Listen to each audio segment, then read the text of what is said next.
Yeah, first of all, thanks to Ronnie for asking us to come up here and do the show. It's a real treat to be able to have a space and have someone just tell you to do whatever you want with no rules. And when we ask if we can clean out half the gallery and use all of the stuff for the show, he's psyched about it.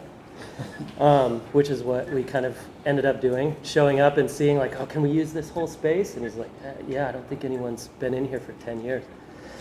So so we're, especially since we first came down here, we're really psyched to see what could happen and excited for all of you guys to see and hear your feedback and what you think.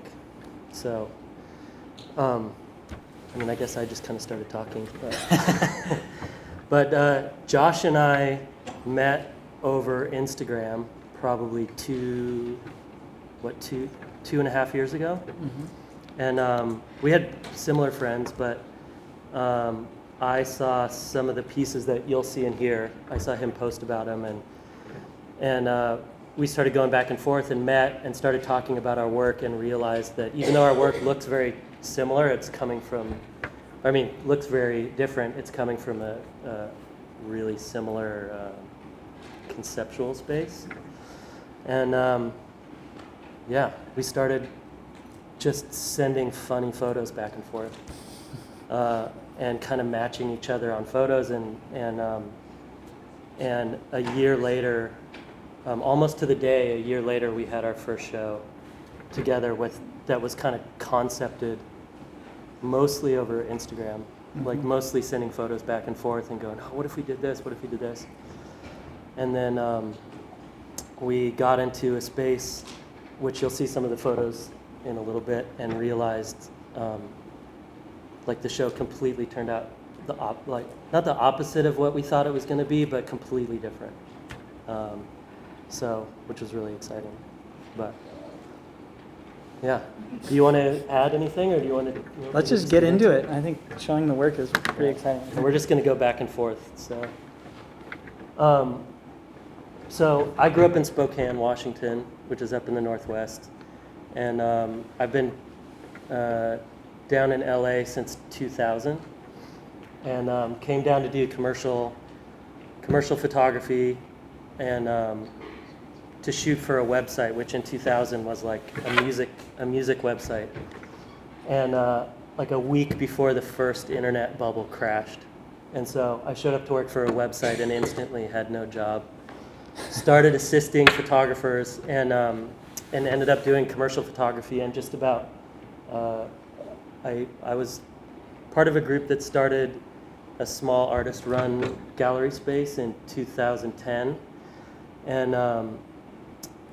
And started making artwork again. So I went about 12 or 13 years without doing any artwork and was only doing kind of conceptual work. So this is one of my first shows that I was able to, like a solo show at a small gallery space. And what I started with, on the left there is what the space looked like when I got in there, which they had just had another show that was, the idea was that it was a bookstore. And so I asked them to leave everything in, and I started just photographing the space, the empty space. And the idea was to use the space as the subject matter for the show. And I guess I can use this laser pointer. So this is obviously a photo of the shelves, and then ended up printing out the shelves, and then using these photos and rephotographing again and again and bringing in a lot of my previous work, or work that I was working on that wasn't finished, and kind of putting it on the shelf, and then rephotographing that work, and bringing in books, and then ended up showing the photos of the books, and the photos of the books on the shelf, and the idea of kind of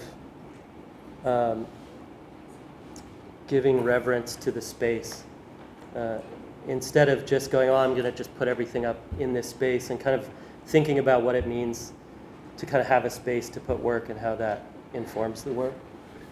And it also, here's another shot. And then these are shots from inside of the glass case right over here.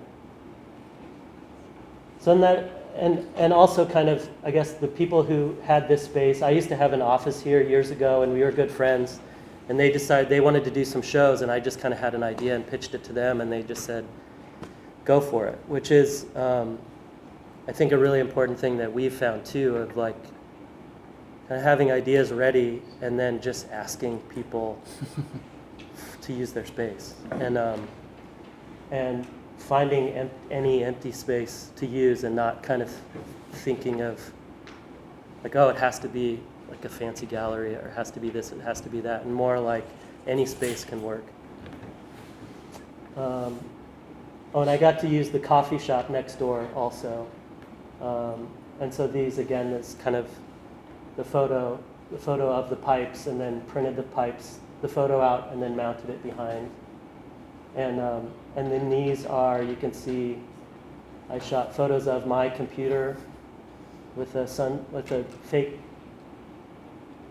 photo that looks like a sunset, but it's really a photo of the light bulbs in the space. And then rephotographing that, and then putting those photos in the space, and then photographing again and putting it up. And I didn't really realize until I went in that almost every day, all of these tables were taken up by people on computers that were kind of like, that were working. And it ended up like every time I would go in, it was kind of a little laughable, because I didn't really think about it. But then afterwards, it's like these computers are glaring down at them the whole time while they're kind of looking at their computers and just drinking coffee. But again, like that, I hadn't really been able to work in a space that wasn't a gallery before. And usually, coffee shop, like people refer to art, like coffee shop art, as not necessarily a positive thing, I guess. And but they would actually have people come in and like kind of have conceptual ideas at this coffee shop and try to make it a little more interesting. And there's another kind of the same thing up here. But yeah, that was kind of one of the first projects of mine, I think, that Josh saw. So, yeah, so when I saw that body of work, I was actually driving, because the show was in this place called Atwater Village, and I was driving through the town, through that little like strip, and I saw like there was a photograph of the billboard on the billboard above this whole coffee shop and the gallery, and I was like, who in the hell did that? I want to meet that person. And that's how I like got into contact with him. Is I just thought it was so cool to take that space and shift it, and so everybody driving down the street got to enjoy a little moment of art, and a little like a weird sort of inspirational moment as they're driving through. So that was like the first sort of introduction I had to Aaron. And at the same time, right about that time, I had just sort of done this show. And this is a project that's based around my father's depression. He had it's like monopolar. So he, through like drugs and alcohol, he like, on top of the fact that he had depression and a brain injury, he could really never reach a peak of happiness. So this whole body of work is about me sort of dealing with our relationship and this sort of depression that affected our relationship. So my dad was he was sort of a shut-in for about 2.5 years. He didn't really leave his house. He was so depressed. And so I kind of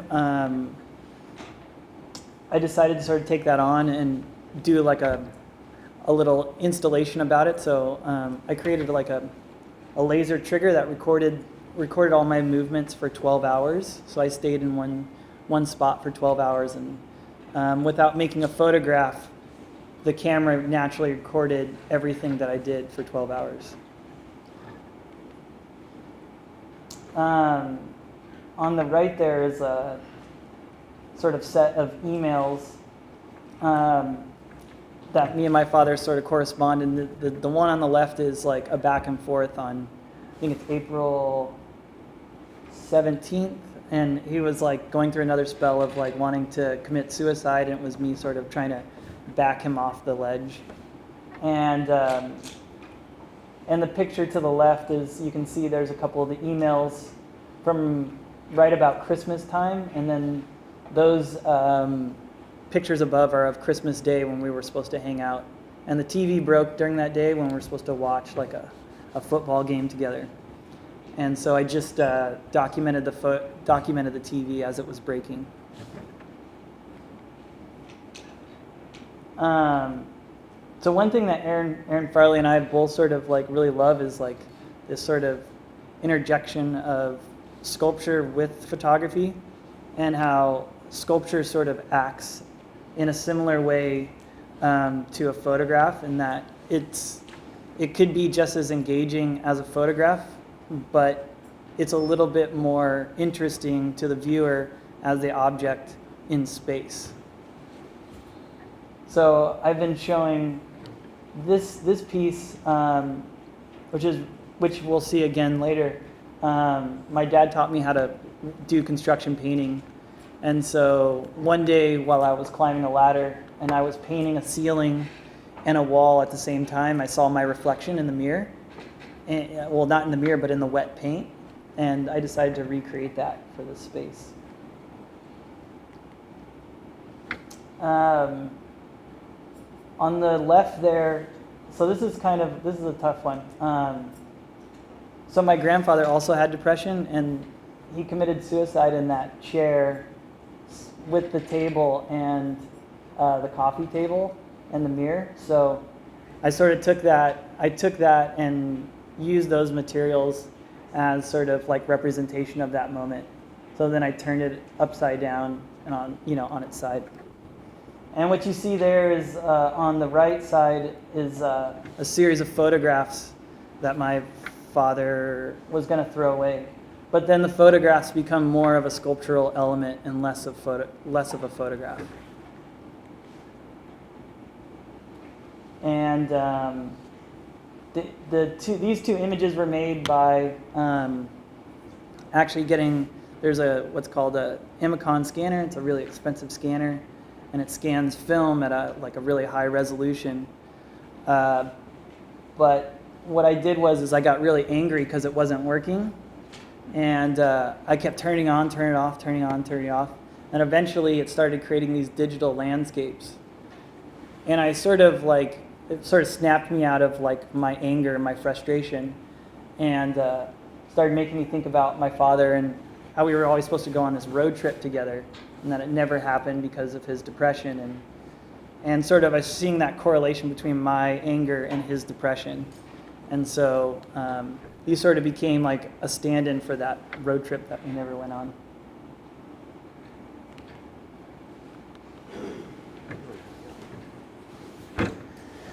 So speaking of, the photos as sculptural elements was really one of the things that Josh and I both were, like right when we started hanging out, that's like what we were deep into thinking about. And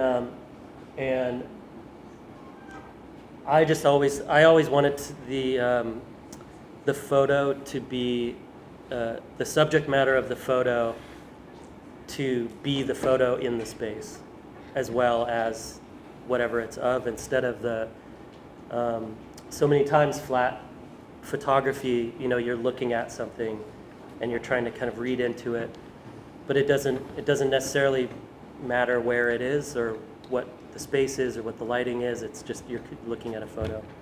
And I wanted to kind of take the lighting and the space into consideration. And this was this is a photo on aluminum, and then the aluminum's bent, so it stands like a sculpture. And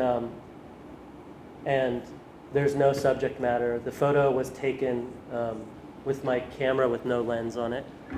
So it's just a blue, kind of a blue blur, yes. And I guess also about the no lens, the reason I was shooting without the lens is because I thought of like, well, how does light exist in the world? You know, the only reason we can see these things is because our eyes can focus the light, but really, light's just bouncing around and colors are just bouncing around, and so I thought of like, well, what does it look like with, you know, if you don't have any kind of focus, but you can still see light, and it just kind of brought in these washes of whatever the kind of, most of it is gray. I mean, unless, like, everything kind of ends up being somewhere in the middle. But so I started kind of making like, well, what if I went over to a place that was a little more blue, and you just kind of get these really beautiful, beautiful tones. And again, I guess kind of on what Josh was talking about, the digital landscape. And these are some of the first images I started shooting when I was getting back into art, doing artwork. And I had this photo of waves that I had taken on a commercial job, and just of the ocean, of the Atlantic Ocean. And I started reshooting the actual photo in different spaces. So these aren't real landscapes. It's a photo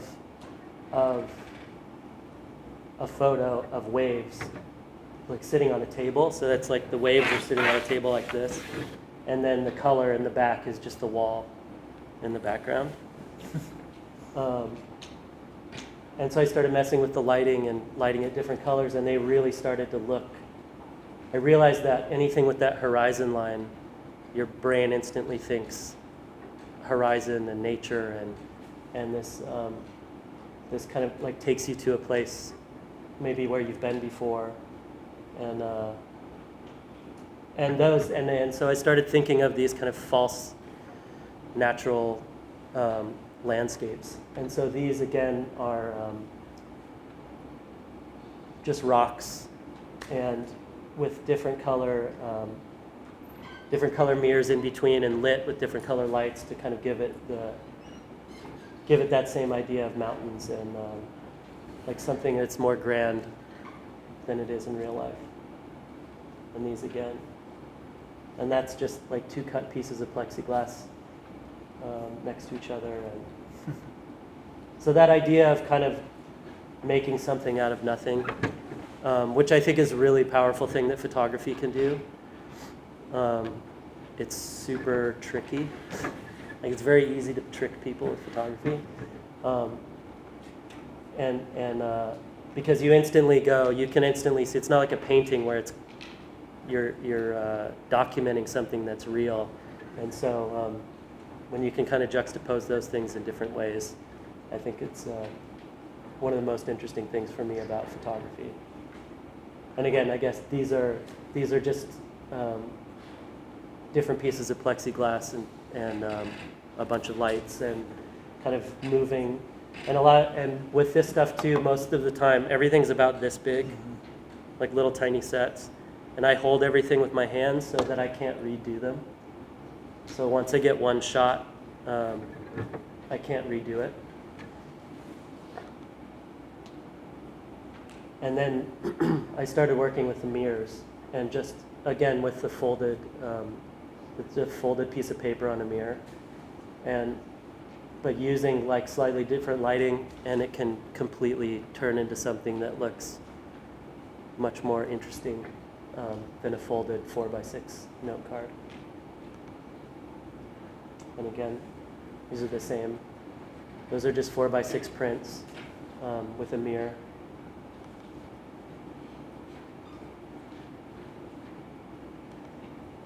And again, playing with kind of the lack of subject matter, and more kind of like painting, I guess. And then this was one of my most recent projects of, I found in 2000, right when I moved to LA, I went instantly on a road trip with the only two guys that I knew down there. And we ended up in St. Louis, and a friend of ours took us into this abandoned building in the middle of the night, and on the way up it's an abandoned skyscraper, so it's like on the 20th floor on the way up the stairs, I found just piles of 4x5 negatives that somebody had just thrown down the stairs, and they're all school prints or school portraits from the 60s. And so you can see the guy's face up here. And but then this negative was attached to another negative, and then it had become pulled apart. So that's all of the different pieces. And then I shoot them on a light box with red, green, and blue light. And they ended up becoming, again, some of them became landscapes. They ended up just not looking like negatives anymore, and kind of that idea of bringing the past into the future, or into the present, not the future. Well, you put a lot in here. And again, playing with the form. This is a photograph on linen.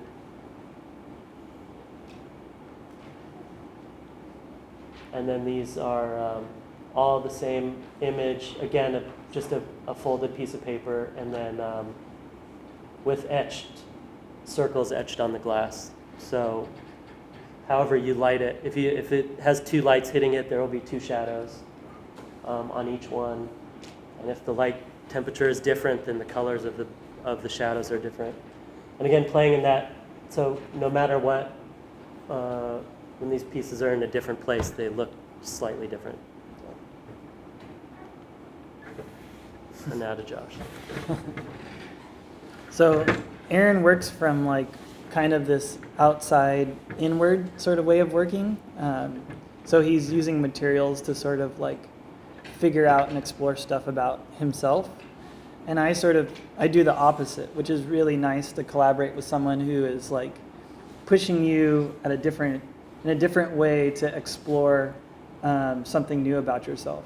Because most of the work that I make is more inside coming out. So it's more like things that I'm dealing with in my life and stuff that I'm like having to go through. So during that same sort of time when I was working on stuff about my dad, I was thinking more about myself and how I sort of perceive the world, and sort of trying to change the way I sort of think. So, people always say, like, I started working in all these sort of cliche ways. Similar to Aaron, working very minimally with like very little objects in a very small space. So this was all shot, this is a corner of a table with a glass of water. And it's kind of that thing where people always say, oh, are you a half empty or half full kind of person? And I always thought, well, I don't really know if I'm a half empty or half full kind of person.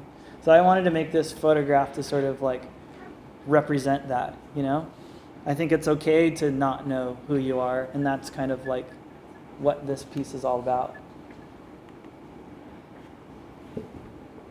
Here's some of those photographs that you saw laying down. These are all basically similar to Aaron's photos that were thrown away, that he found and re-photographed. I did the same thing, but of my father, that he had thrown away those images. And then I used those images to figure out something about my past or my lineage or who I was, and trying to find similarities between what he had gone through and what I was going through. And that's me as a little baby boy.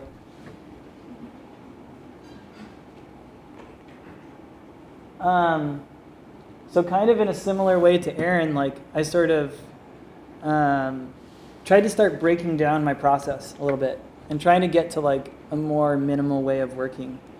So I started seeing this therapist, which I highly recommend. In a large part, he was like probably the most helpful person I've ever met in my whole life. And instead of, if you've ever been to a therapist, usually they'll make you do like writing of some kind, like tell me about what's going on in your life or why you're doing these things. And so he knew that I was a photographer, and so instead of that, he asked me to start making photos. And so what I did was I started with these little Polaroids. So if you guys go to the show, you'll see like where that started from. And then I just kept working through those Polaroids. And every time like I had a good day, I would give myself the opportunity to make one photograph in my therapist's office. So these are all shot in and around his office. And they're shot over the course of like 2 years. So they're simply just an on-camera flash and allowing the camera not to be static. So, a normal camera, you're holding it like this. I didn't allow, all these photos are made not in a normal way. So sometimes the camera's upside down. Sometimes I don't look and I take a photograph. Depending on what lesson I had learned that week from what my therapist had told me, then I made the photograph that way. And you can see how this sort of started from, these images came from this place of working out of that broken TV moment, and out of that anger came these sort of like very happy photographs, but they're still filled with like all this conflict. And these photographs are actually of a car commercial of a father and son. Well, it's actually a tire commercial of a father and son going on a road trip. So I just started the more I've talked to Aaron about repurposing work that you've made already. And I had made these sort of photographs walking around, the one on the left there, around my studio, just within a 1 mile radius. I made this whole project about all these conversations I was having with my father that you saw those emails from. And then what I did is I repurposed some of those images into these inspirational posters. Have you guys ever been to a doctor's office or lawyer's office or something, and they have teamwork or inspiration or silly stuff like that? Well, I had sort of gotten to a place where I was tired of making really sad images, and I wanted to make something that was funny or happy. So I repurposed all those images that were kind of sad and really heavy, really about suicide and depression and all that stuff, and then flipping it around on itself, and then making inspirational posters out of them.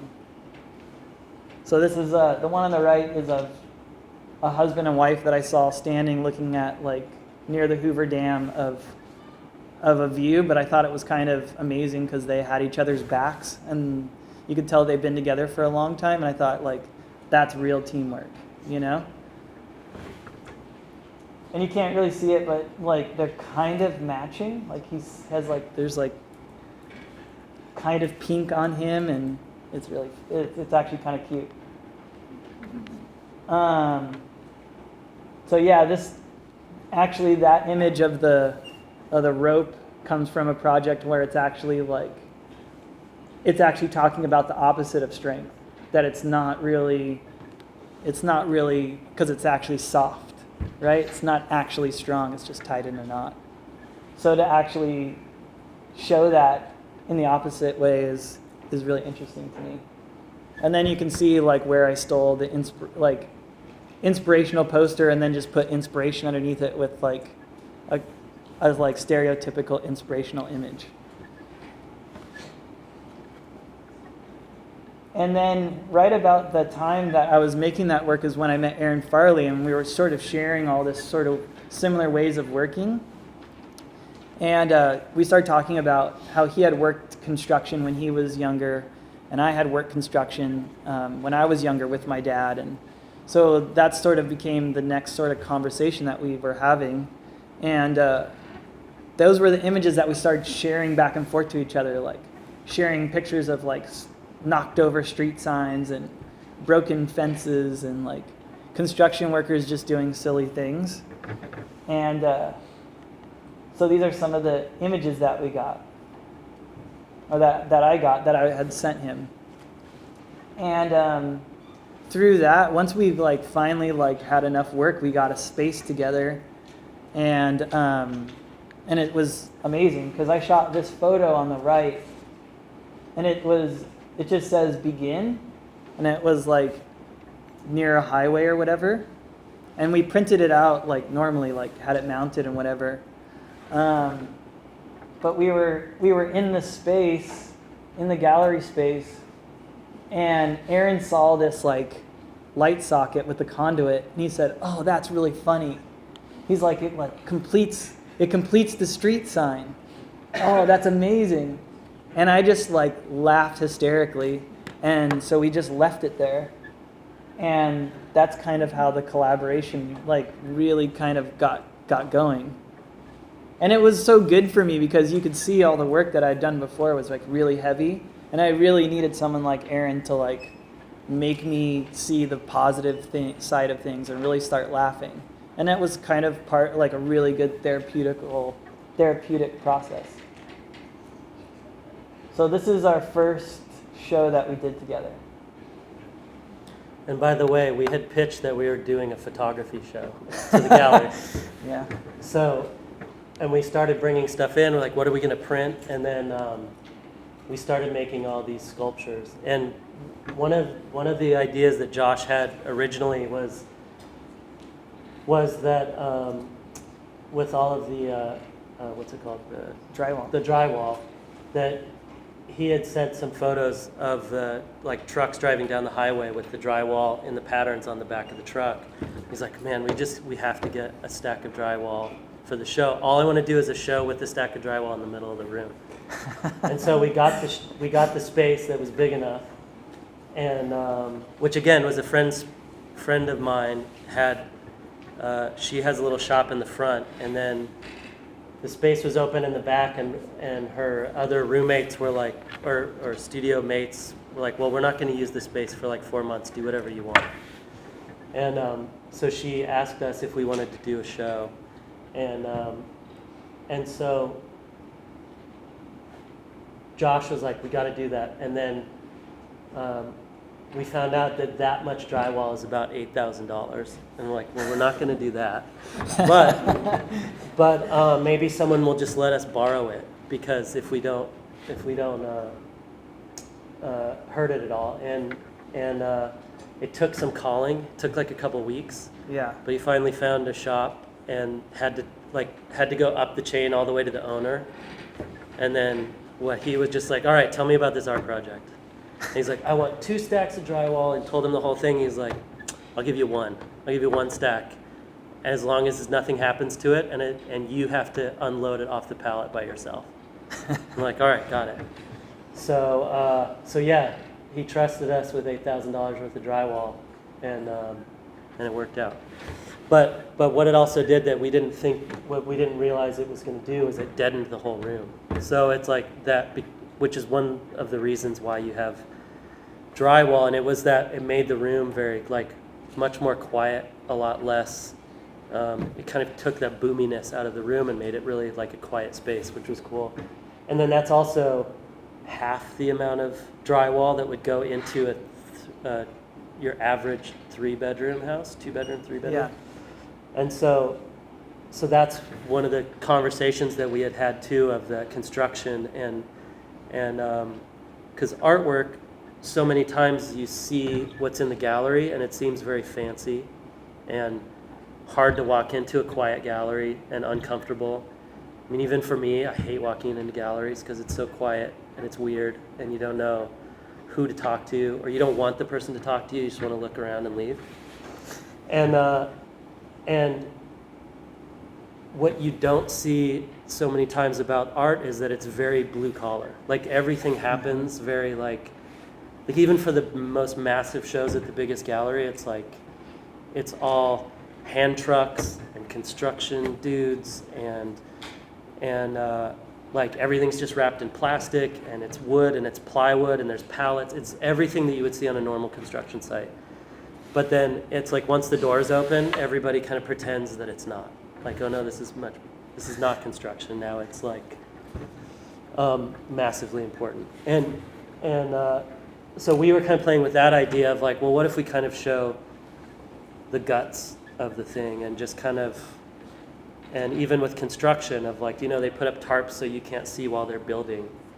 Like, don't look at it until the outside of the building is on, where really the important part is the inside and the process. So, so we really, once we started talking about that process, that's when we got excited to kind of just go in. And we got 1 month, and we just kind of went in a couple days a week and messed around for a month and figured it out. And what's really cool about it is what we didn't realize is that universally, like when you start working with construction materials as like as sort of a metaphor to like have conversations about normal people, that it all sort of started working together as one cohesive thing. And what really happened is both of our identities pretty much got lost in this space. And we sort of became like this one person. And just the pallets alone, like you can see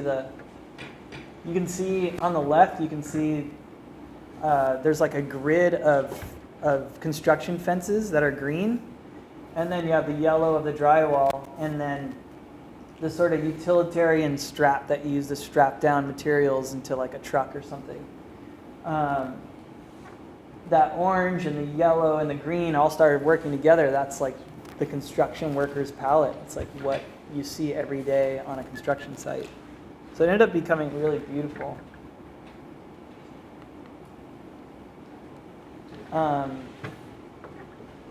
So we started like noticing a lot of similarities in our work and throughout that process. So what you see on the right is like a photo that Aaron shot one day and a photo that I shot another day, and you don't know whose is whose, and it doesn't matter. It's all totally anonymous, and it's really beautiful that way. And we hung everything on existing. His is hung on the conduit, and mine is hung on just these kind of random screws coming out. So we used the space to hang all the work. Yeah, we tried as much as possible to not traditionally hang anything, so that all the photographs became as close to sculptures as possible. So that way the sculptures and the photographs were sort of like, they were actually communicating better than we thought. And the one on the left is just a series of photographs of a couple of guys fixing a hole in the street outside my studio, which was really interesting to me that I felt like they were really asking to be a part of the project, because they just showed up to my door and started with the jackhammer and was making a bunch of noise, and but I like that they're still anonymous.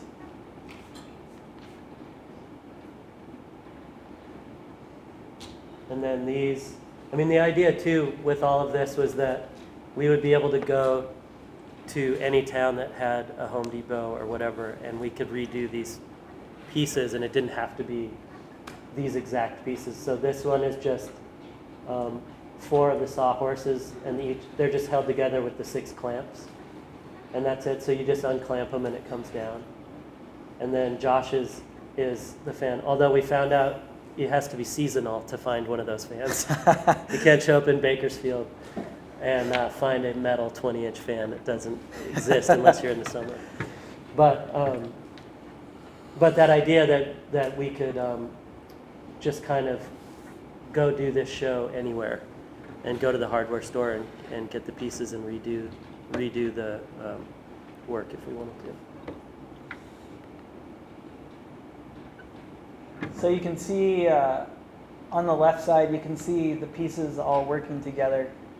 You can see the nails is like a house worth of nails, similar to the house worth of drywall. And then to the left, you can see, like Aaron had talked about in some of his other works, that he had used mirrors and acrylic. So those are some basic construction materials with some photos mounted to them, and they're sort of reflected in this mirror. And then you can see that arch of the sawhorses makes like sort of almost a sunset within the space. And you can see the fan in the back, and you can see like the hammer, and then just to the left there you can see the those two black sort of fences that we had just shown you. And then here's the ladder again. So what I liked about collaborating with Aaron is Aaron sort of recontextualized everything that I had done. So that ladder previously was this sort of almost this play on positivity and negativity. And in this space, it became just about construction and about sort of seeing a more positive side of things. And then you can see in the back the begin sign on the conduit. So you can see that the pole actually never ends and it just disappears into the wall.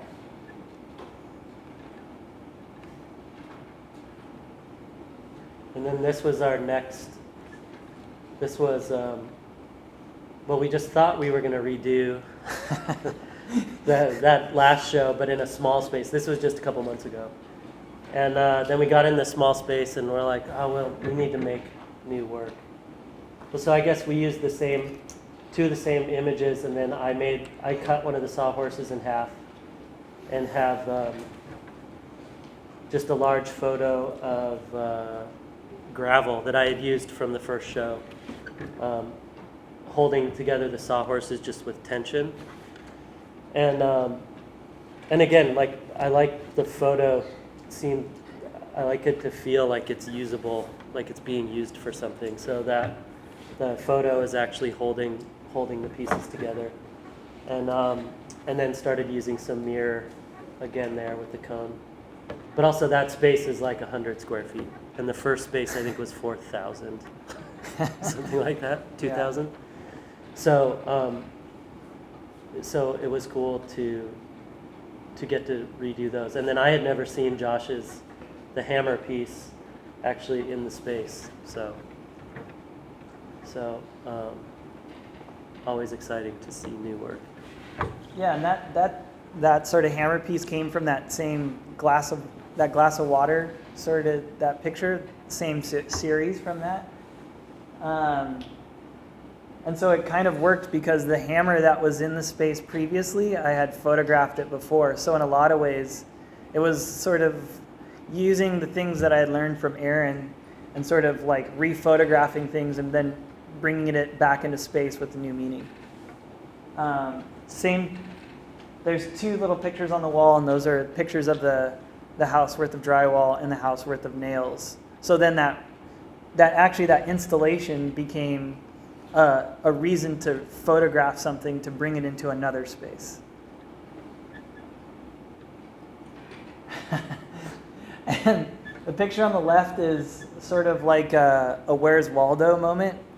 So the cool thing about the first space is there were so many odd things that we could hang photographs on, and we really used the space to make the photographs like active. But in this space, because it was so small, what was really interesting is they had, for 100 square feet, which is basically from us to that wall, little tiny room, there was like, I don't know, 12 different plugs. And we were like, why do you need that many plugs? They were all over the place. So Aaron said, you know what you should do is you should photograph all the plugs and then hide more plugs within the space. So people didn't know what was a real plug and what was a fake plug, just by the way we photographed it and then printed it. And again, too, I think that's what the best thing about us working together is that, like, there's all these funny moments, because I don't usually do, like, if I was doing a show by myself, it's usually there's not too much that's real funny. I don't know. Like, it doesn't, like, I feel like I'd probably like it would be too much of an inside joke. But there's always these kind of funny, like, oh, you should do that, and then, okay. So, and you'd hear a little chuckle every once in a while. Like, every 20 minutes, someone would just start laughing in the corner. And Josh also put them all over outside, and he puts them in the bathroom and on the stairs coming up. Yeah. So people would find them like 2-3 days later. Yeah, there's still like one hanging outside of the building that people still don't know if it's a real plug or if it's a fake plug. Yeah. And there's like one in a bathroom that's like behind a stall, so people like are in there. So the idea of like taking the art outside of the space. You know how Aaron had shown like that there's like the billboard that was on the street or into the coffee shop. So sort of using that same idea to sort of take the art outside of the space. So that way people may have passed it on the way in, but as they were leaving, they were like, wait, is that part of the show still? Wait, is this? So as they left and walked down the street, they didn't know where the show ended and where it began. Yeah. And the best thing about this show too, there was a broom outside someone else's space, and someone asked, like, is that part of the show? And they're like, yeah, exactly, perfect. No, it's not, but I'm glad you asked. And kind of keeping with that humor, Aaron had that, I don't know if you guys saw that tension piece with the rocks. Well, he brought it in, and the door, which is to the right there, was propped open, and he leaned it against it. And I don't know if he saw the reflection or I saw the reflection. I don't know anymore, but it was like, oh my God, like it's a whole sawhorse using half. And then, so what you're seeing there is like actually a complete sawhorse with a window in between it. So when you would walk on one side or the other side, you would see the reflection of, there's like a paint can and a dried up paintbrush. And so you would see you'd see the paintbrush inside the paint can or the paint can inside the paintbrush, depending on where you walked around based on the reflection. And it was really funny too, because there was like I don't know if you guys have dads that are around at all or visit a dad or something. And dads always seem to have like these little like things that they make up for themselves, like putting a bottle opener on something funny. So on the outside, people that were actually at the show could pop open their beer on the actual piece. So there was a bottle opener that we put on there, a couple of printed things.